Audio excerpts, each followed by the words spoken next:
तो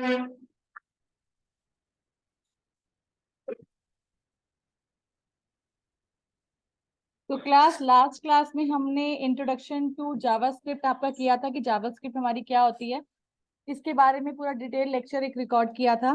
ठीक है, जो स्टूडेंट्स नए हैं तो प्लीज एक लुक देख लीजिए कि लास्ट क्लास में हमने क्या किया था। जावास्क्रिप्ट को हम बेसिकली एम्बेडेड इन ब्राउजर बोलते हैं, क्योंकि जो आप प्रोग्राम डिजाइन करते हो वो सारे प्रोग्राम आपके वेब पेज पे आप HTML टैग्स के थ्रू अपने पेजेस में रन करते हो। ठीक है, why we are using JavaScript, तो ये basically light weighted object oriented programming language है, जिसका काम होता है एक वेबसाइट के ऊपर स्क्रिप्टिंग पेज के ऊपर अपनी प्रोग्रामिंग, अपनी equation, mathematical equations, programs, loops, इन सबको रन करना और अपनी इक्वेशंस को पुल अप करना। अगर प्रैक्टिकली देखा जाए तो हम जावास्क्रिप्ट का यूज आपके वेब पेज में डालते हैं वैलिडेशन के लिए, या फिर मैं बोलती हूँ कि आपको एक वेबसाइट बेस्ड प्रोजेक्ट बनाना है। अब प्रोजेक्ट बनाने में आपने क्या किया, आपने इमेजेस ली कि भाई मैंने अपनी सेल परचेज की वेबसाइट क्रिएट करनी है, और सेल परचेज की वेबसाइट में कैलकुलेशन भी होती है कि आपने एक प्रोडक्ट चूज किया, आपने उसकी क्वांटिटी चूज करी, आपने उसका रेट चूज किया, आपने उसका वेट किया कि आपको सपोजिंगली कोई भी आपने आइटम लिया, आपको 1 kg परचेज करना है, हाफ केजी में परचेज करना है, ये 250 ग्राम में परचेज करना है, आपने उसकी फिगर आउट किया और कैलकुलेशन परफॉर्म हो गया कि इतना अमाउंट आपको पे करना पड़ रहा है। तो जो कैलकुलेशन पार्ट आपके वेबसाइट पे होता है जब आप कोई ऑर्डर प्लेस करते हो, वो सारा आपका जावास्क्रिप्ट के थ्रू होता है। लास्ट क्लास में बताया था कि HTML का काम आपका वेब पेज को क्रिएट करने के लिए होता है, CSS का उसके ब्यूटिफिकेशन के लिए होता है। CSS की फुल फॉर्म क्या होती है, कास्केडिंग स्टाइल शीट, कि आपके पेज के ब्यूटिफिकेशन को और कैसे एनहांस करते हो वो उस पे काम करता है। अगर वेब पेज पे, क्योंकि आप लोगों को अपना वेब प्रोजेक्ट भी तैयार करना है वेबसाइट के ऊपर, तो मैंने आप लोगों को बोल दिया कि ठीक है कि आपने अपना एक वेब पेज क्रिएट करना है, आपको एक शॉपिंग कॉम्प्लेक्स को ऑनलाइन लेकर आना है। कोई भी आपका अपना कोई भी नाम से शॉपिंग कॉम्प्लेक्स बना सकते हो, ऑनलाइन आप शॉपिंग के लिए 24x7 आप ऑर्डर पर ले सकते हो और ऑर्डर डिलीवर कर सकते हो। तो ऑर्डर लेने के लिए आपके पास ऑर्डर डिस्क्रिप्शन होनी चाहिए, इमेजेस आप अपलोड करोगे, डायमेंशंस दोगे, उसकी मल्टीपल इमेजेस आप दोगे अपने प्रोडक्ट की, उसका डिस्क्रिप्शन दोगे। ठीक है, डेट ऑफ मैन्युफैक्चरिंग और डेट ऑफ एक्सपायर आप स्पेसिफाई करोगे ताकि कस्टमर आपके पास ज्यादा, क्योंकि यूजली क्या करते हैं जो ऑनलाइन वेबसाइट वगैरह होते हैं वो नियर बाय एक्सपायरी वाला सामान पहले निकालते हैं ताकि उनके पास स्टॉक में अपडेटेड सामान रहे। कस्टमर चेक नहीं करता और कहते चलो हमने ऑनलाइन मंगाया, शॉपिंग किया, काम खत्म हो गया। बट आप कभी भी ऑनलाइन सामान परचेज करते हो तो पहले उसकी एक्सपायरी वगैरह उसके डिस्क्रिप्शन में देखो कि आप जिसने वेबसाइट क्रिएट की है, जिसने भी अपना वेब पोर्टल तैयार किया, क्या उसने वो स्पेसिफाई किया है। अगर नहीं किया तो जब सामान घर पे डिलीवर तो आप क्रॉस चेक करके अपनी कस्टमर केयर वगैरह पे कंप्लेंट रेज कर सकते हो इन केस आपके पास जो मटेरियल रिसीव हुआ है वो एक्सपायर है या नहीं है। तो अपनी वेबसाइट को आप गूगल फॉर्म से फीडबैक फॉर्म के लिए भी लिंक कर सकते हो कि आपने यूजर से फीडबैक फॉर्म लिया है, वो भी आपने कनेक्टिविटी डाल दी है। आप चाहो तो आपने जो बेसिक कैलकुलेशन परफॉर्म किया उसको गूगल शीट में भी स्टोर कर सकते हो ताकि आपका जो रिक्वायरमेंट है वो रिक्वायरमेंट पेज आपके ड्राइव में सेव हो जाए। तो there are ample of thing जो आप जावास्क्रिप्ट के थ्रू कर सकते हो। ठीक है, एक लाइव एग्जांपल बताती हूँ आपको कि जब आपने गूगल पे अपने यूजर फॉर्म साइन अप किया था, कई बार आपने नेम या किसी चीज को फिल करना भूल जाते हो। तो जैसे आप भूल जाते हो एक मैसेज आ रहा था ना कि please fill up the above mention trades या मेंशन कॉलम्स, आपके पास मेंशन हो जाता है, अलग से हाईलाइट हो जाता है, एक लाइन लिखी हुई आ जाती है। That is called the validation part, कि ये पेज फिल करना आपके लिए मैंडेटरी है। You have to answer all the question related to above list, जो भी आपकी अबव लिस्ट में क्वेश्चन है आपको सारे उसके आंसर देने, तभी आप अपना पेज को साइन अप कर सकते हो। तो जब आप कोई वैलिडेट लगाते हो किसी पर्टिकुलर टेक्स्ट बॉक्स के ऊपर तो वो पॉसिबिलिटी होती है आपके जावास्क्रिप्ट के थ्रू। क्यों होती है, क्योंकि जावा वैलिडेशन लगाने के लिए आपको if conditions, looping, object designing, function, ये सारी चीजें आनी जरूरी है, तभी आप कैलकुलेशन परफॉर्म कर सकते हो अपने वेब पोर्टल के ऊपर। तो लास्ट क्लास में सारी चीजें हमने डिस्कस की थी। ठीक है, जावास्क्रिप्ट का फर्स्ट नेम मोचा था जो आपका पहले इंट्रोड्यूस हुआ था, फिर आपका cloud dB, mango dB database से कनेक्टिविटी के लिए यूज किया था, और ये लास्ट क्लास में मैंने डिस्क्राइब भी पूरा किया था कि नेटस्केप नेविगेशन ब्राउजर क्या होता है। 1995 में आपका जावास्क्रिप्ट इंट्रोड्यूस हुआ था, इसके बारे में पूरा लास्ट डिस्क्रिप्शन लेक्चर में डिस्क्राइब मैंने किया हुआ है। फिर इसके एडवांटेज, इसके डिसएडवांटेज की सबसे इंपॉर्टेंट है कि केस सेंसिटिव लैंग्वेज है, अगर document dot gate element by ID आपने प्रॉपर फॉर्मेट में नहीं लिखा, तो अगर थोड़ी सी भी गलती हो गई तो आपका पेज पे आपके कंटेंट रन नहीं होंगे। ठीक है। हिस्ट्री के बारे में मैंने बताया था। सन माइक्रोसॉफ्ट ने इसका मतलब एडिशन टू जावा के अंदर इसमें नेविगेशन में स्टार्ट किया था, और इसका जावास्क्रिप्ट का फर्स्ट नेम जो था वो मोचा था। देन बाद में इसको लाइव सपोर्ट में लाइव स्क्रिप्ट में चेंज हुआ था। देन आपका लाइव स्क्रिप्ट के बाद इसको फाइनली नाम दिया गया था जावास्क्रिप्ट लेटर ऑन 1995 में। तो इसके एप्लीकेशंस के बारे में मैं लास्ट क्लास में डिस्क्राइब किया था। क्लाइंट साइड वैलिडेशन लगानी है, ड्रॉप लिस्ट मेन्यू तैयार करना है, डेट एंड टाइम की आपके पास कितने नंबर ऑफ व्यूअर्स कितने हैं, आपने अपने वेबसाइट पे काउंटर लगा रखा है कि जितनी बार भी आपका वेब पेज ओपन होगा तो वो काउंटर अपने आप ही एडिशन एक नंबर हो जाए, ऐड कर दे। करंट डेट एंड टाइम आपके वेब पेज पे हमेशा डिस्प्ले रहे। तो ये सारी चीजें जो होती हैं ये आपके जावास्क्रिप्ट के थ्रू आप इसके अंदर ऐड ऑन कर सकते हो। जावास्क्रिप्ट के अंदर नॉर्मली कुछ भी डिस्प्ले करना होता है, सबसे बेस्ट तरीका आउटपुट के लिए होता है डॉक्यूमेंट डॉट राइट से आप हेलो जावास्क्रिप्ट कुछ भी आप लिख के आप प्रिंट कर सकते हो। डबल कोट्स में लिखोगे that mean that is a string जो कि आपके वेब पेज पे डिस्प्ले होगी, जो मैंने लास्ट क्लास में डिस्कस किया था। देन प्लेसेस, जावास्क्रिप्ट कहाँ कहाँ इस्तेमाल कर सकते हो। जावास्क्रिप्ट को बॉडी टैग के अंदर इस्तेमाल कर सकते हो। कुछ बच्चे गलती क्या करते हैं कि बॉडी टैग यूज ही नहीं करते हैं, बट प्रॉब्लम क्या आती है कि आप जावास्क्रिप्ट को हेड में डिक्लेयर करके अपने स्क्रिप्टिंग पेज को रन कर सकते हो। बट उसको अगर आपने ये प्रैक्टिस मेंटेन कर ली ना कि भैया नॉर्मल सिर्फ कैलकुलेशन के लिए मुझे जावास्क्रिप्ट करनी है, तो आप उसको लाइव प्रॉब्लम्स में यूज नहीं कर सकते, क्योंकि आपकी वेबसाइट में अब क्या है कि आप जावास्क्रिप्ट तो सीख लोगे, आपको टेबल बनानी आ जाएंगी, इवन नंबर प्रिंट कराना, ऑड नंबर प्रिंट कराना, सारे नंबर्स के आपको यूज करना आ जाएगा। फॉर लूप के थ्रू कैसे करना है, सर्चिंग करना, ये सारी चीजें कर लोगे, बट प्रैक्टिकली इसको अपने वेब पेज में इंप्लीमेंट नहीं कर पाओगे, क्योंकि आप गलती क्या करते हो, you are choosing the easiest way कि भैया मेरा काम इजी तरीके से कैसे हो रहा है, मैंने उसको यूज किया, काम खत्म। ठीक है। तो सबसे पहले इंपॉर्टेंट होता है कि जावास्क्रिप्ट कहाँ कहाँ प्लेस कर सकते हैं अपने आपके एचटीएमएल के सिंटेक्स को कभी मत भूलिए, क्योंकि जब आप अपनी वेबसाइट में उसको इंप्लीमेंट करोगे तो भूल जाओगे कि मैम मैं इसको प्लेस करूँ तो कहाँ करूँ, क्योंकि मुझे समझ में नहीं आ रहा है। हमने तो नॉर्मली लिखा था, स्क्रिप्ट टैग के अंदर कॉल किया, एचटीएमएल को लास्ट में क्लोज किया, जी मेरा पेज रन कर गया। उससे आप एक पर्टिकुलर जावास्क्रिप्ट का प्रोग्राम रन कर सकते हो, पर वेबसाइट में जावास्क्रिप्ट को इंट्रोड्यूस नहीं कर सकते। तो उसके लिए आपको कॉन्सेप्ट क्लियर करना जरूरी है कि कैसे कैसे आप जावास्क्रिप्ट को इंप्लीमेंट कर सकते हो अपने वेब पेज में। तो आप जावास्क्रिप्ट के टैग्स को, जावास्क्रिप्ट की कोडिंग स्क्रिप्ट टैग के अंदर होती है, जिसको आप बॉडी टैग के अंदर भी कॉल कर सकते हो, हेड के अंदर भी कॉल कर सकते हो। सबसे इंपॉर्टेंट जैसे सीएसएस के अंदर भी हमने किया था, एक्सटर्नली अपनी जावास्क्रिप्ट की फाइल को क्रिएट करके यहाँ पे लिंक करके आप इसको यूज कर सकते हो, उसमें कोई प्रॉब्लम आपको नहीं होगी। क्लियर है? ओके। द फर्स्ट हमारा है कि अगर हमें बॉडी टैग के अंदर करना है तो कैसे करेंगे। बॉडी टैग में आपने बॉडी टैग में कॉल किया स्क्रिप्ट टाइप, आप टाइप ना भी लिखोगे उसको कोई फर्क नहीं पड़ता। ठीक है, वैसे स्पेसिफाई करनी जरूरी होती है, क्योंकि जावा स्क्रिप्ट का वीबी स्क्रिप्ट भी होती है जो हमारी मार्केट में यूज की जाती है आज के डेट में भी, बट आप ना भी स्क्रिप्ट स्पेसिफाई करो तो कोई फर्क नहीं पड़ेगा। ठीक है। अलर्ट के थ्रू आप क्या कर सकते हो, मैसेज अलर्ट बॉक्स में आप डिस्प्ले कर सकते हो, एक पॉपअप बना हुआ आएगा जिसके अंदर आपका लिखा हुआ आएगा हेलो जावा पॉइंट। ठीक है, और आपने स्क्रिप्ट टैग को बंद कर दिया और अपने बॉडी टैग को क्लोज कर दिया, तो आपके बॉडी टैग में आप इस तरीके से स्क्रिप्ट टैग को डिफाइन कर सकते हो।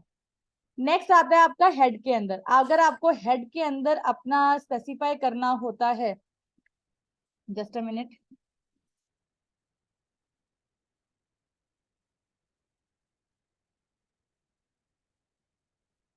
कोई बात नहीं।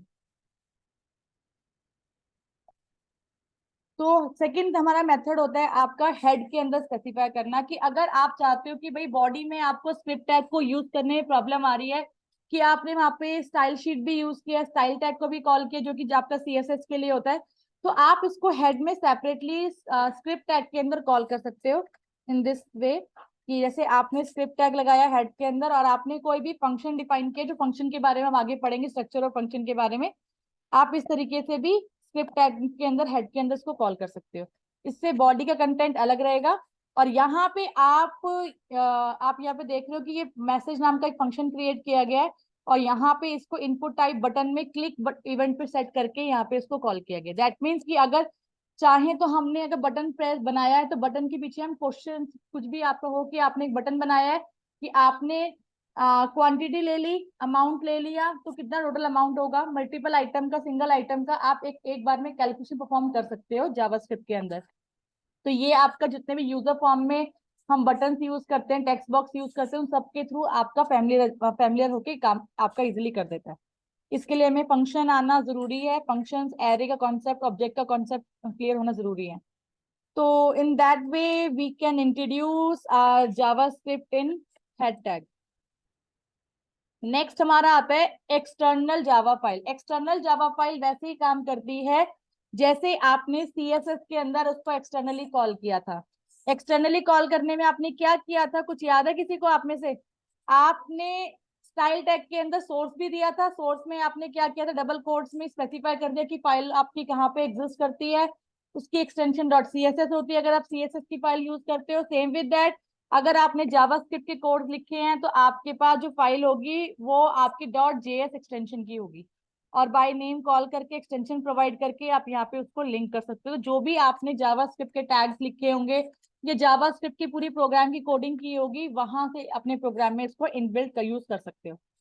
मैसेज बटन पे जो भी आपका फंक्शन होगा उसको वहां पे स्पेसिफाई करोगे और यहाँ पे उसको कॉल कर सकते हो। ये मैं आपको सेपरेटली करवाऊंगी, जब मैं आपको फंक्शन का कॉन्सेप्ट क्लियर कर दूंगी तब आपको समझ में आएगा कि फंक्शन का काम क्या होता है, रीयूजेबिलिटी ऑफ कोड को बढ़ाना। Why we are using external file, सबसे इंपॉर्टेंट चीज होती है कि चाहे आप सीएसएस में काम कर रहे हो चाहे आप जावास्क्रिप्ट में काम कर रहे हो, रीयूजेबिलिटी ऑफ कोड्स को की जो थ्योरी होती है वो आपके एक्सटर्नल फाइल में इंप्लीमेंट होती है। जब मैंने एक पेज क्रिएट किया तो मेरा जो भी डिक्लेरेशन था उस पेज के अंदर ही था, पर अगर मैं चाहती हूँ कि बार बार मैं मल्टीपल वेब पेजेस क्रिएट कर रही हूँ और मुझे सेम इसमें इनपुट लेना है, जो भी मुझे ऑपरेशन परफॉर्म करने हैं, ठीक है, तो मेरे लिए एक ही बार कोड डिफाइन करना इंपॉर्टेंट है। एक बार कोड डिफाइन कर दी से मैं मल्टीपल पेज में कॉल कर सकती हूँ। तो मेरा क्या है, एक ही बार मुझे कोडिंग लिखने की जरूरत पड़ी जावास्क्रिप्ट की और मैंने उसको सोर्स लेके अलग अलग प्रोग्राम में कॉल कर लिया। तो उससे क्या होगा, आपके प्रोग्राम का रीयूजेबिलिटी बढ़ जाएगी, आप मल्टीपल जगह पे अपने जावास्क्रिप्ट कोड को यूज कर सकते हो।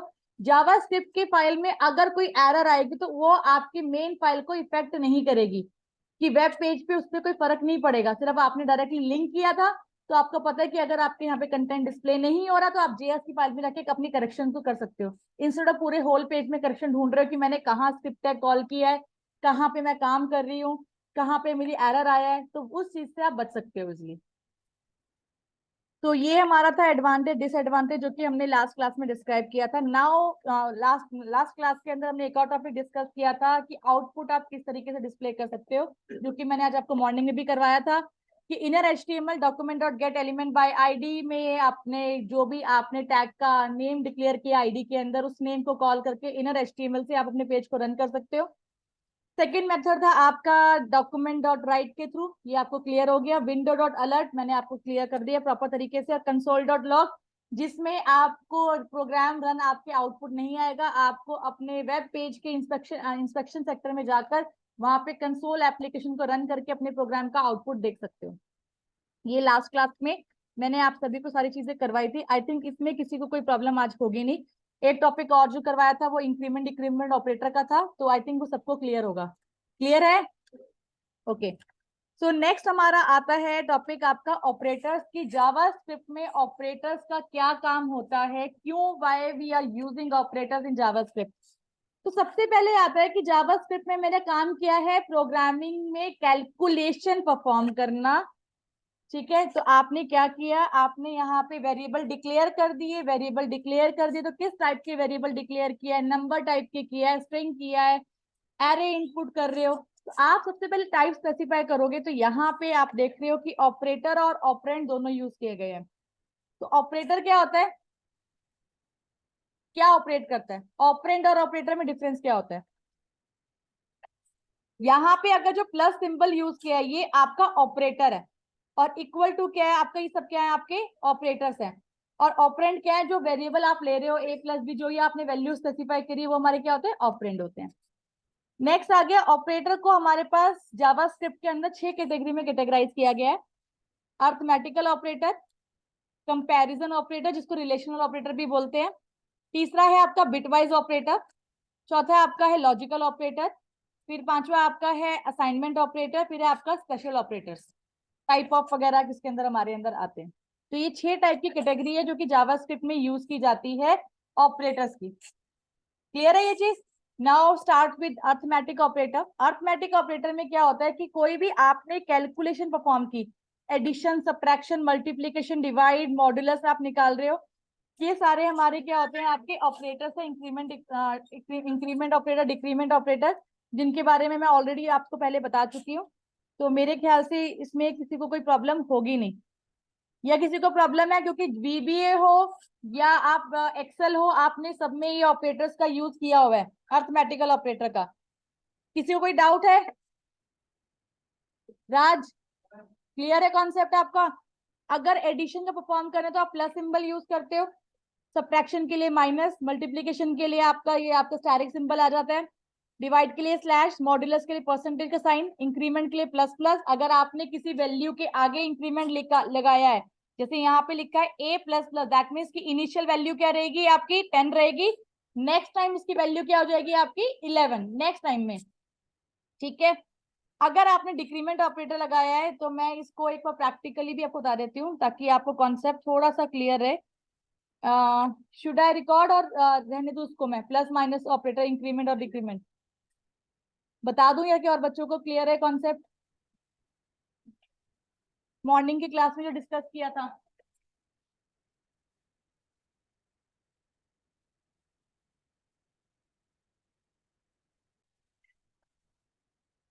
तो एडिशन, सब्ट्रैक्शन, मल्टीप्लिकेशन मैं आपको बता रही थी, इंक्रीमेंट और डिक्रीमेंट ऑपरेटर के बारे में। मैं एक स्क्रीन शेयर कर देती हूँ ताकि आपको कॉन्सेप्ट थोड़ा सा क्लियर रहे। Let me allow any other one. चलिए चीज स्टार्ट करते हैं। अगर यहाँ पे कोई भी ऑपरेटर, अगर मैंने ए, थोड़ा सा राइटिंग का गड़बड़ होगा, लेट मी, मैं किसी और को इसमें होस्ट बनाकर रिकॉर्ड करती हूँ, just a minute. I provide this access to another. Please give me a second. Stop sharing. Allow, कहाँ चला गया आपका एग्जैक्टली? इसके अंदर सिक्योरिटी पे गए, स्क्रीन शेयर, अलाउ पार्टिसिपेंट हो गया। ओके, जस्ट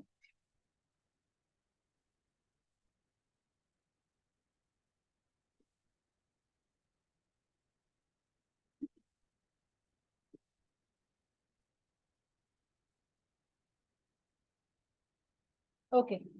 तो मॉर्निंग की क्लास में हमने डिस्कस किया था, अगर मैंने एक वेरिएबल ले लिया a इक्वल्स टू, मैंने 5 यहाँ पे लिख दिया, ठीक है।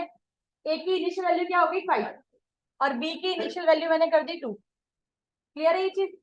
अब मैंने कोई भी ऑपरेशन परफॉर्म करना है using increment and decrement operator, तो एक इक्वेशन लिख लेते हैं। Supposedly c equals two plus plus a minus minus minus a। अगर सिंपल सा ये मैं लिख रही हूँ प्लस प्लस a, यहाँ पे मैंने क्या किया है, इसको प्रीफिक्स किया है। एक होता है पोस्टफिक्स, एक होता है प्रीफिक्स। प्रीफिक्स मतलब पहले लगाना, किसी भी चीज के आगे मैंने पहले लगा दिया है ऑपरेटर, वो मेरा क्या आ गया, प्रीफिक्स कर दिया। पोस्टफिक्स मतलब कि मैंने बाद में इंक्रीमेंट करना है। ठीक है, प्रीफिक्स समझ में आ गया, पोस्टफिक्स समझ में आ गया। अब जब मैंने यहाँ पे प्लस प्लस ए लिखा है, दैट मीन्स कि पहले इंक्रीमेंट करना है फिर मेरा वैल्यू प्रिंट हो। तो ए की वैल्यू यहाँ पे बाय डिफॉल्ट क्या आ जाएगी, 6 आ जाएगी माइनस। ठीक है, फिर मैंने क्या किया, डिक्रीमेंट कर दिया। ए की वैल्यू क्या है, 6 है। अब मेरी वैल्यू क्या हो गई, कुछ बच्चे कहते हैं कि मैम 5 थी तो यहाँ पे 4 आना चाहिए था, पर जैसे ही आपने ए की वैल्यू पहले से इंक्रीमेंट कर दी, दैट मीन्स कि अब आपकी न्यू वैल्यू ए की क्या हो गई, आपकी 6 हो गई। प्रीवियस को चेक करते हुए हम अपनी कैलकुलेशन को परफॉर्म करते हैं। Is that clear to everyone? कोई डाउट इसके अंदर? ओके, एक और एग्जांपल ले लेते हैं। a equals to 2, b equals to 3। अब एक पूरी इक्वेशन सॉल्व करें ताकि कॉन्सेप्ट, जो बच्चे ऑनलाइन भी क्लास देख रहे हैं उनको भी कॉन्सेप्ट क्लियर रहेगा। तो यहाँ पे इक्वेशन हो गई c equals to a plus plus. अब शक्ति, मुझे अब आप आंसर बताएंगे तो रेडी हो जाइए तो सॉल्व करने के लिए।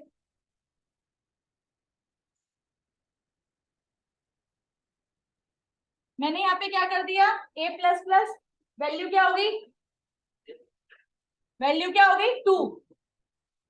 ठीक है, नेक्स्ट टाइम आपकी वैल्यू क्या होगी, जब भी कभी आप ए लोगे तो उसमें क्या कर दोगे, +1 कर दोगे नेक्स्ट टाइम के लिए।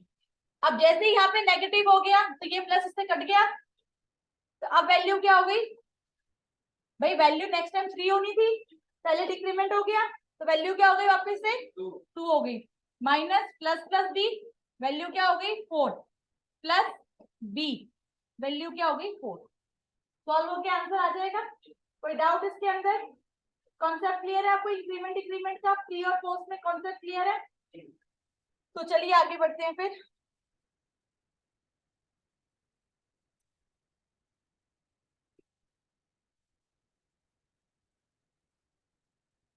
तो अभी आपने बेसिकली एक कॉन्सेप्ट देखा कि अगर हमने प्री इंक्रीमेंट किया या पोस्ट इंक्रीमेंट किया तो हम उसमें कैसे इक्वेशन को वैल्यू सॉल्व कर सकते हैं। इसका प्रैक्टिकल क्वेश्चन भी अगर देखना हो तो प्रैक्टिकली बताने की जरूरत है, ये आप लोग कर लोगे, ट्राई करोगे? कुछ भी होगा आप कमेंट सेक्शन में, आप एक काम कर सकते हैं, जब ये वीडियो अपलोड होगी कमेंट सेक्शन में आपने जो इंक्रीमेंट डिक्रीमेंट के क्वेश्चंस किए हैं उसके परफॉर्म करके लिखकर वहां पे अपनी फोटोग्राफ या कमेंट सेक्शन में कंटेंट लिख के आंसर भी निकाल के डाल सकते, ताकि आपके फ्रेंड्स जो ऑनलाइन क्लास बाद में देखेंगे उनको एक हेल्प मिल जाए। ठीक है, ये आप लोगों का असाइनमेंट है जो आप लोग करोगे after uploading the video. Next आता है आपका कंपैरिजन ऑपरेटर्स। कंपैरिजन और रिलेशनल ऑपरेटर क्या होते हैं कि भाई आप कोई वैल्यू इनपुट कर रहे हो। कंपैरिजन ऑपरेटर क्या है पहले आप देख लीजिए। JavaScript computer compare to operand, दो ऑपरेंड को कंपेयर करने के लिए कि जो आपने ए और बी की वैल्यू है, मैं बोलती हूँ ए बी से बड़ा है कि नहीं है, क्या ए बी के बराबर है या नहीं है, क्या ए छोटा है बी से। जब इस टाइप की कंपैरिजन की कंडीशंस आती है तो हमारी क्या कहलाती है, वो कंपैरिजन ऑपरेटर। तो कंपैरिजन ऑपरेटर सबसे पहले आता है आपका डबल इक्वल टू का, हम बोलते हैं equal to, is equal to, क्या बोलते हैं, इज इक्वल टू। अगर ट्रिपल इक्वल टू आए तो क्या होगा, equal to and of same type. अगर कहीं पे ट्रिपल इक्वल टू लिखा हुआ है तो वो गलत नहीं होगा, इसका मतलब होता है आइडेंटिकल, एक जैसे, इक्वल टू और सेम टाइप। ठीक है, अगर जैसे मैं बोलती हूँ कि ए की वैल्यू 5 है, बी की वैल्यू 5 है, तो वो दोनों नंबर टाइप के हैं, एक एरे टाइप का एक नंबर टाइप का नहीं है, उनकी प्रॉपर्टी भी सेम है, तभी वो आपके ट्रिपल इक्वल टू आप यूज करते हो। ठीक है, फिर आगे आपका नॉट इक्वल टू, ए की वैल्यू बी के वैल्यू के बराबर नहीं है तो हम क्या लिखते हैं, ये आपका एक्सक्लेमेटरी साइन होता है और इक्वल टू के साथ आप यूज करते हो, तो मेरा क्या होता है आपका ये नॉट इक्वल टू। ठीक है, नॉट के साथ डबल इक्वल टू का मतलब होता है नॉट आइडेंटिकल, ये आइडेंटिकल एक सेम फील्ड के नहीं है, एक स्ट्रिंग टाइप का हो गया, एक नंबर टाइप का हो गया, तो उनकी प्रॉपर्टीज चेंज हो गई, डेटा टाइप चेंज हो गए, तो वो आपके नॉट आइडेंटिकल नंबर हो गए। ठीक है, फिर आगे आपका greater than equal to, greater than मतलब बड़ा भी चाहिए और बराबर भी चाहिए, तो greater than equal to, less than equal to, ये मेरे सारे ऑपरेटर्स जो होते हैं ये कंपैरिजन ऑपरेटर्स होते हैं। कोई डाउट इसमें किसी को भी? कॉन्सेप्ट क्लियर है? नेक्स्ट मेरा आता है आपका bitwise operators. Bitwise operators basically क्या करता है कि आपने आपकी पोजीशनिंग, आपने एक नंबर इनपुट किया, आपने उसको बिटवाइज नंबर में कन्वर्ट कर दिया, दैट मीन्स आपने उसको बाइनरी में कन्वर्ट कर दिया और उसकी पोजीशन के बेस पे आप कैलकुलेट कर रहे हो, तो उसके लिए हमारा होता है आपका बिटवाइज एंड, बिटवाइज और, bitwise XOR, bitwise not, shift shift right, shift right या शिफ्ट लेफ्ट विद जीरो।